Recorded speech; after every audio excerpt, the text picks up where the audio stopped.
Well, Asian American leaders testified today before a House panel on the rise in discrimination and violence against their communities. It comes as Atlanta authorities piece together what happened in a mass shooting on Tuesday that left 6 Asian women dead. It is unclear whether it will be considered a hate crime. Dale Hurd reports. Investigators are still trying to unravel what might have compelled 21-year-old Robert Aaron Long to kill 8 people at 3 Atlanta area massage parlors, the worst mass killing in the U.S. in almost 2 years. Some guy came in and took the gun, so everybody heard the gunshot. Authorities say Long had previously been a customer at the businesses, and they believe he was planning to continue the killing spree in Florida. Were the murders racially motivated? The victims included 6 Asians at 3 Atlanta area massage parlors. He also killed 2 whites and wounded a Hispanic man. Long told police the killings were not about race. He apparently has an issue, what he considers a sex addiction, and sees these locations as something that allows him to go to these places, and it's a temptation for him that he wanted to eliminate. And Reuters has reported a man who lived with Long in a halfway house for recovering addicts says Long would become very emotionally distraught that he went to spas for sex. But it has raised the issue of violence targeted against Asian Americans. A report by the Center for the Study of Hate and Extremism showed that hate crimes against Asian Americans in 16 major U.S. cities rose by 149% last year, at a time when reports of overall hate crimes dropped. Experts believe that rise is related primarily to the COVID-19 pandemic, which originated in China. Dale Hurd, CBN News. And Reverend Raymond Chang is president of the Asian American Christian Collaborative and a campus pastor at Wheaton College. He joins us now for more on recent events. And Reverend Chang, thank you so much for joining us today. Thank you. It's great to be with you. You held a prayer vigil at Wheaton College yesterday for the families of the Atlanta shooting victims. I know there were similar vigils across the country yesterday. Talk a little bit about your response to what happened on Tuesday. Yeah, I mean, I think there was a mix of emotions and thoughts. A lot of sadness, grief, anger, fear, numbness are just a few of the emotions that I and many others have felt.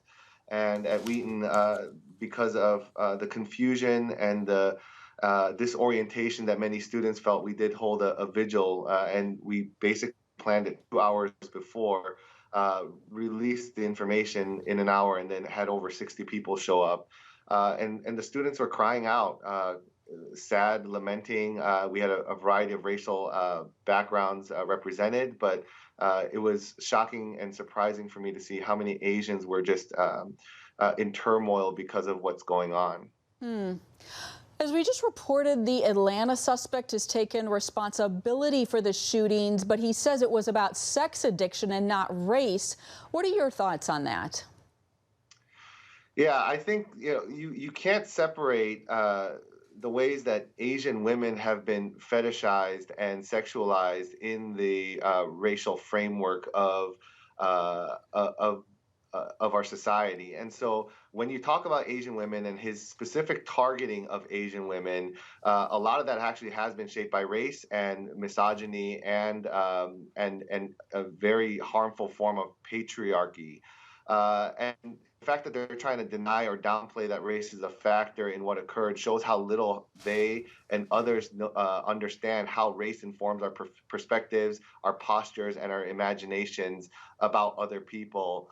And so I don't think that we can separate issues of race and sex, racism and sexism, racialization and sexualization from this.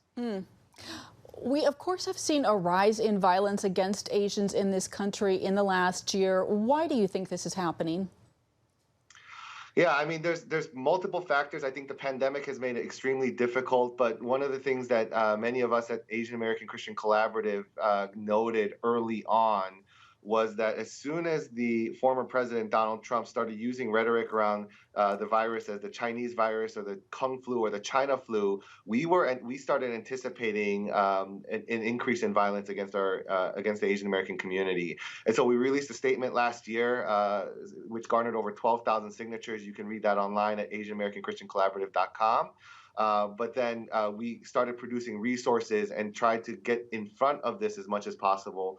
But as the organization Stop AAPI Hate has reported, we've seen at least 3,800 self-reported cases, the majority of them being Asian women, and it includes all 50 states where anti-Asian hate has been experienced. But I think a lot of it does root itself back into a lot of the rhetoric, because words matter, especially if as Christians, we know that words matter. And the words of the former president has led to a lot of the violence that we see, both directly and indirectly. Well, I know this is catching a lot of people's attention right now. Reverend Shane, we really appreciate your time and insights. Thank you. Thank you for having me.